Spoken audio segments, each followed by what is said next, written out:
Oke, selamat siang para sahabat ternak. Siang ini kita akan mengunjungi salah satu mitra kami. Kita akan mengunjungi kandangnya. Kita akan silaturahmi seperti biasa, mensupervisi kegiatan-kegiatan yang ada di farm milik mitra kita. Ini tepatnya di daerah Kecamatan Pancah. Desanya Desa Cilengsir. Ini sudah pernah diliput juga di kandang kita, sudah pernah diwawancara Pak Guru Yoyo. Kita saat ini langsung mau on-site ke farmnya, ke kandangnya, Harapan Farm.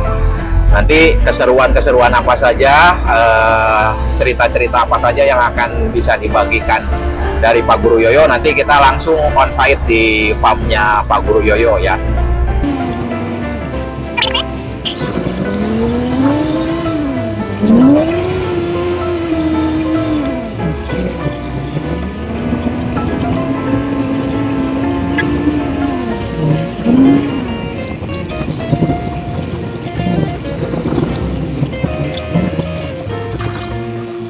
Ya, kita sudah sampai di lokasi Harapan Farm punya Pak Guru Yoyo, salah satu mitra dari Pure Fresh Dairy Farm.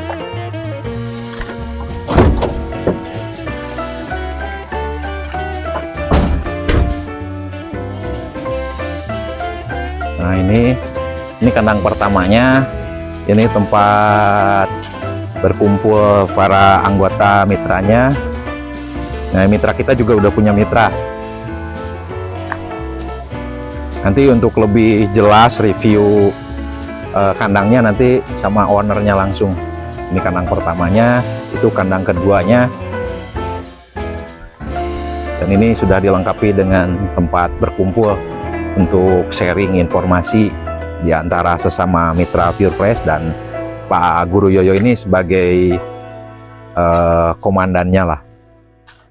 Nah, yang kita cari-cari tadi pemilik peternakan Harapan Farm, kita udah ketemu nih sama Pak Guru Yoyo. Ini dalam 8 bulan ke depan, insya Allah beliau ini akan purna bakti dari ASN, akan kembali menjadi masyarakat, dan beliau ini udah mempersiapkan dari jauh-jauh hari. Alhamdulillah sekarang Harapan Farm udah mulai punya bentuk lah. Memang tidak mudah Pak Guru mendua dengan jabatannya di ASN dan kemudian merintis peternakan, tapi ada istilah yang kita biasa kenal, berakit-rakit dahulu, berenang-renang ke tepian, bersakit-sakit dahulu, nah nanti senangnya kemudian. Jadi memang dicicil, pertumbuhannya dicicil, jadi tidak sekaligus. Jadi ketika kemudian masuk masa pensiun baru mulai, memang nanti akan terasa sangat berat, tapi ketika dicicil pertumbuhannya secara gradual setiap tahun, insya Allah nanti ketika full beraktivitas di farm untuk mengisi masa pensiun, rasanya ini tidak terlalu berat dan sudah dibuktikan oleh Pak Guru. Nah, Pak Guru dari awal merintis, sekarang sudah memiliki 2 kandang di belakang rumahnya. Juga ternaknya ada yang dititipkan di beberapa tempat di petani. Jadi aset ternaknya ini dalam 4 tahun ini sudah tumbuh lebih dari 4 kali lipat dari awal memulai. Jadi alhamdulillah ketika di bulan Juni nanti Pak Guru sudah full purna bakti, insya Allah aktivitas di peternakan bisa full dan insya Allah perkembangannya bisa jauh lebih baik. Nah, sekarang kita dengarkan bagaimana Pak Guru memulai dan awal punya pilihan kenapa memilih peternakan kambing perah sebagai pilihan untuk mengisi masa pensiun nanti dan dijadikan sebagai aktivitas harian. Itu nanti dia akan dijelaskan oleh Pak Guru. Mangga Pak Guru. Jadi begini ya, saya tuh awalnya memang dari awal memang sudah hobi gitu dengan peternakan. Ya, pertama saya itu tahun 2019-an lah. Itu saya buat bikin kandang dan saya ternak kambing untuk dipotong ya, kambing kurban buat kurbanan ya. Tapi setelah saya banyak ya ngobrol, saya tertarik dengan kambing perah, dan pada saat itu saya bingung juga karena biaya untuk kambing perah itu cukup lumayan gitu ya. Makanya tapi ya lewat teman saya juga itu dari Pure Pest ngasih gambaran ya. Jadi kita bisa cetak dulu lah, ya. Misalkan dari Jawa Randu ya Kang ya? Jawa Randu. Dari Jawa Randu, saya dari Jawa Randu 10 ekor, kalau nggak salah ya 10 ekoran lah, kandang juga baru 1 pada saat itu, ya alhamdulillah. Terus kalau kita hitung-hitung sekarang, saya untuk breeding itu sebenarnya bukan nggak menguntungkan gitu ya. Ya. Menguntungkan, sama-sama menguntungkan. Cuman kalau di kambing perah kenapa saya tertarik itu lebih menguntungkan. Karena apa? Coba aja sekarang kalau breeding tadi ya saya sering bilang ya, kalau breeding kan satu siklus ya. Satu siklus itu anaknya satu kan, kalau kambing lokal cuma 700.000 ya, 4 bulan lepas gitu ya. Sapi lah. Lepas sapi ya. Kalau kita jual, jadi itulah sama 8 bulan kita hanya nungguin uang 700.000 rupiah. Belum lagi biaya itu ininya gitu ya. Tapi kalau di perah ya kita bisa hitung. Keluar 1 ekor saja, anaknya sudah berapa? Apalagi kalau betina ya. Ya. Harganya udah kambing perah ini kali lipat ya. Harganya betina lebih tinggi dibanding jantan malah ya. Terus sekarang kita hitung lagi dari susunya ya. Taruh aja, kita nggak usah terlalu jauh lah. 1 liter kali 30 hari 30 liter. Kali berapa lah harga sekarang misalnya. Itu kan. Jadi hitung-hitungan saya 1 ekor kambing itu bisa memberikan ke penghasilan kotor ya. Itu kisaran 5 jutaan. 1 siklus musim laktasi. Dari 1 siklus itu kena sampai di 5 juta. Karena kita dapat dari susu, dapat dari anak juga ya. Apalagi kalau keluarnya 2. Apalagi kambing saya ada yang crossbreed itu keluarnya 4. Ada yang 3. 4 betina semua. Harganya udah berapa? Udah break even point. Nah itu jadi kenapa saya tertarik dengan kambing perah, itu sisi keuntungannya itu seperti itu gitu. Nah ini kan sisi menyenangkannya Pak Guru. Pak Guru kan dalam 4 tahun 3 tahun ini tentu tidak selalu mulus. Nah benar. Ini kita berbicara kendala lah, dan yang paling pahit yang kemudian dialami Pak Guru itu seperti apa? Oh banyak itu kendalanya ya. Pertama, memang kita ya seperti di sini, seperti para peternak yang lain. Ya. Bikin kandang, beli kambing, pakan gimana nanti? Ya. Nah, sekarang saya udah, itu kendalanya. Ya, jadi kendala paling utama itu di pakan gitu. Jadi ketika kambing kita terpopulasi nambah, pakan kita belum siap, itu yang kelabakan. Apalagi kalau dihadapkan dengan musim kemarau dan segala macam gitu. Tapi di sini memang kambing di kandang ini rada mendingan. Bapak, ketika sudah nggak ada hijauan, kemarin kan nggak ada hijauan. Kita kasih makan apa? Pangkal sampai ya? Pangkal singkong. Pangkal singkong ya, kasih pakan pangkal singkong juga jalan. Gitu ya. Jadi kendala yang paling utama itu adalah pakan. Ya. Terus kalau secara pribadi saya kendalanya ya membagi waktu itu. Ya karena saya memang nyabang gitu ya, antara pekerjaan yang pokok dengan ini belum termasuk ke golongan usaha, makanya misalnya masih main hobi saya. Main karena ya hobi aja dengan ternak gitu. Ya, oke. Berarti ini sebenarnya letaknya pada di metode beternak lah ya Pak Guru. Jadi yang ada proses memudahkan itu kan orang selama ini ketika berbicara peternakan itu kan kendalanya masalah ngarit, mencari rumput. Nah ini yang kemudian selama ini Pak Guru temukan sampai kemudian memutuskan, oh ini masih memungkinkan dan ini layak untuk diteruskan dan dibesarkan. Ini metode seperti apa sih sebenarnya yang kemudian itu membuat ini menjadi menarik ya, terutama nanti di teman-teman yang masih muda lah. Apalagi kan orang menjelang pensiun udah capek-capek kerja, pensiun itu kan ingin menikmati masa tua lah ya. Iya. Artinya kan menghabiskan bakti itu di tempat lain selain pekerjaan utama awalnya. Nah ini bagaimana kemudian mensiasati itu kan? Oh ya, pertama ya, jadi gini ya, Kak. Saya tuh tadi kalau kita berbicara masalah pensiun ya, kita pensiun, saya berpikir ya saya ngerjakan apa lagi gitu ya. Jadi saya untuk membuat aktivitas. Tapi aktivitas di situ kan berbicara kalau ternak pasti kudu ngarit lah. Harus ngarit gitu. Karena itu memang pakannya itu harus hijauan, harus hijauan gitu. Tapi sebenarnya kalau sekarang kita sudah maju, kayak saya tuh nggak mau gitu kalau harus ngarit begitu ya. Pertama yang saya persiapkan bang pakan. Ya, jadi saya tuh di kebun itu sudah nggak ada nggak tanam pohon-pohonan gitu ya. Jadi lebih cenderung saya tanam pakan.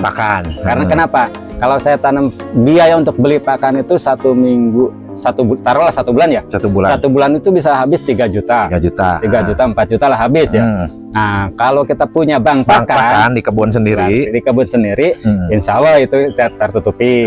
Itu yang kedua. Jadi begini ya, kenapa saya tertarik padahal sudah mau masa pensiun atau pensiun nanti apakah saya harus ngarit? Saya tidak akan ngarit gitu. Jadi apa ya, kita sekarang beralih ke dunia yang modern.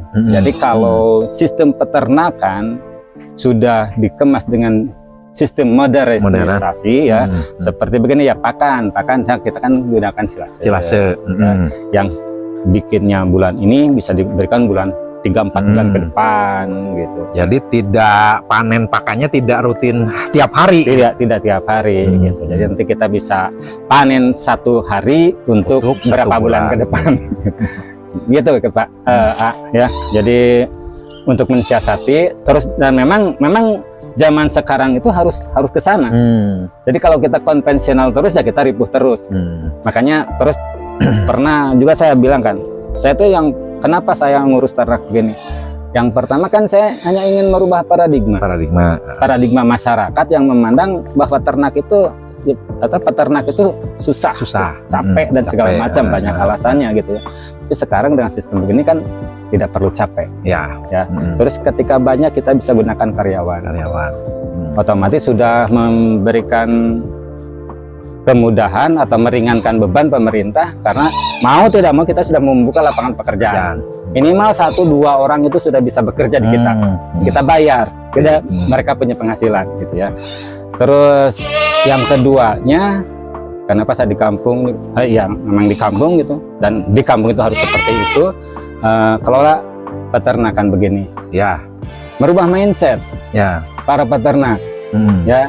Jadi jangan sampai beternak itu tadi ya, kita dengan pakaian yang begini ya, tiap hari berangkat kebun dan segala macam, kan tidak mesti seperti itu. Ya, masih bisa tetap rapi, masih bisa tetap santai, dan bertemu teman, ngobrol, dan menikmati hidup lah ya. Dan aktivitas di kandang itu kita juga bisa sebagai obat dan hiburan. Artinya kan kita tidak melulu memandang ini dari nilai material, nominal, yang meskipun pada akhirnya kan kita menghitung, tapi ada nilai lebihnya juga kan gitu ya. Kalau saya selalu mengatakan itu konsep berkah ternak kan gitu. Ternak kami ini ada berkah. Kita paling tidak sebulan sekali atau di dalam cepatnya 2 minggu sekali kan selalu bersilaturahmi, ngobrol, tukar pendapat. Itu salah satu poin plus juga buat saya kan gitu ya. Itu juga mungkin akan dirasakan oleh Pak Guru dan teman-teman yang lain. Nah terus ini berarti kan tadi kita udah mulai masuk ke pengelolaan peternakan secara modern. Berarti di sana ada manajemen, Pak Guru. Kita udah mulai masuk ada manajemen. Nah, bagaimana kemudian itu bagi peternak yang sudah terbiasa dengan beternak tapi kemudian belum terbiasa dengan itu. Nah, pola seperti apa sih yang bisa kemudian dijadikan contoh yang kemudian nanti Pak Guru juga bisa menerapkan praktek di lapangan yang tepat gitu? Ya sebenarnya gini aja, kita itu saya gitu ya. Di sini kalau pengelolaan secara rapi itu belum. Ya. Nah, belum rapi. Cuman kita mulai ke arah sana. Ya. Contohnya misalnya keturunan kambing, jangan sampai kita kambing kawin ada pencatatan, gitu ya, itu penting ya. Terus kita punya penjadwalan kapan kambing itu harus makan. Ya, saya masih memperkenalkan yang masih sederhana gitu ya, manajemennya ya gitu. Yang penting yang kerja juga tahu gitu ya, kapan harus ngasih makan, kapan harus perah, kapan harus ngasih susu buat cempeknya. Nah, jadi yang itu tahu. Jadi saya masih sederhana sekali ya. Cuman sudah dipola, sudah ada polanya. Jadi yang penting kan ada pola lah. Jadi sekecil apapun ukuran peternakan tetap harus ada pola. Harus ada polanya. Jadi nanti jadi pembiasaan gitu ya. Kesananya seperti itu. Karena sebenarnya kalau kita terlalu mungkin kita tahu ya, oh harus begini gitu ya. Tapi kan untuk yang kerja gitu ya, belum terbiasa. Itu kan susah gitu, malah kita bisa kita yang sakit gitu. Karena apa? Karena nggak setuju gitu begini begitu kan. Tapi kalau dari sekarang saya biasakan dari jumlah populasi kecil, mereka sudah terbiasa, yang bantu itu sudah terbiasa mengerjakan seperti ini. Jadi kesananya kita berarti bisa, yang dikoreksi pertama kali itu di budaya kerjanya. Itu saja. Jadi kan kalau yang lainnya mungkin nanti bisa nyusul ya, gitu ya. Terus pencatatan bisa kita kerjakan sendiri. Ya. Tapi kan kalau itu budaya kerja. Jadi rutinitas yang harus dilakukan oleh anak buah kandang yang membantu kita di kandang itu sejak awal harus disusun polanya. Gitu harus, karena kalau udah begitu dia, apalagi misalkan berangkat dari dia, walaupun dia pernah pelihara kambing, pelihara ternak ternak, tetapi secara konvensional kan, kalau yang konvensional itu tahunya asal ngarit ngasih pakan, gitu ya, nggak pernah diperhatikan kebersihan kandang, nggak pernah diperhatikan. Terus kadang-kadang ada kambing yang mau melahirkan juga dia tidak tahu. Akhir-akhirnya kan beresiko itu. Resikonya apa? Ketika kami kan melahirkan, kan tidak cepat tertolong. Itu bisa nggak ini. Bisa mati lah. Anaknya bisa keinjak ataupun apa gitu. Jadi gagal gitu. Padahal peternak kan, keuntungan peternak itulah anaknya. Di anaknya. Sahabat peternak semua, ya seperti tadi digambarkan Pak Guru bahwa memang peternakan itu sejak dari awal ketika kita mulai sekecil apapun itu harus sudah punya orientasi akan kemana peternakan ini dibawa, dan itu harus diatur pola manajemennya dari kecil dengan sesederhana mungkin sehingga kita bisa mengukur skala berikutnya gitu. Jadi nanti pertumbuhannya akan seperti apa kita sudah ada gambaran di ujungnya. Nah, sehingga peternakan ini akan terus tumbuh. Karena kalau misalnya tanpa pola dan tanpa manajemen, mana mungkin kita akan tumbuh dan bertambah kan gitu. Kemampuan kita secara konvensional itu akan mentok paling banyak, kalau saya pernah berpengalaman itu di 30 ekor. Tapi dengan pola dan manajemen yang baik, meskipun startnya dari kecil, itu bisa membesar sampai ratusan, bahkan ribuan ekor bisa jadi kan gitu. Itu saja mungkin sahabat peternak, semoga ada manfaatnya. Terima kasih. Assalamualaikum warahmatullahi wabarakatuh. Waalaikumsalam.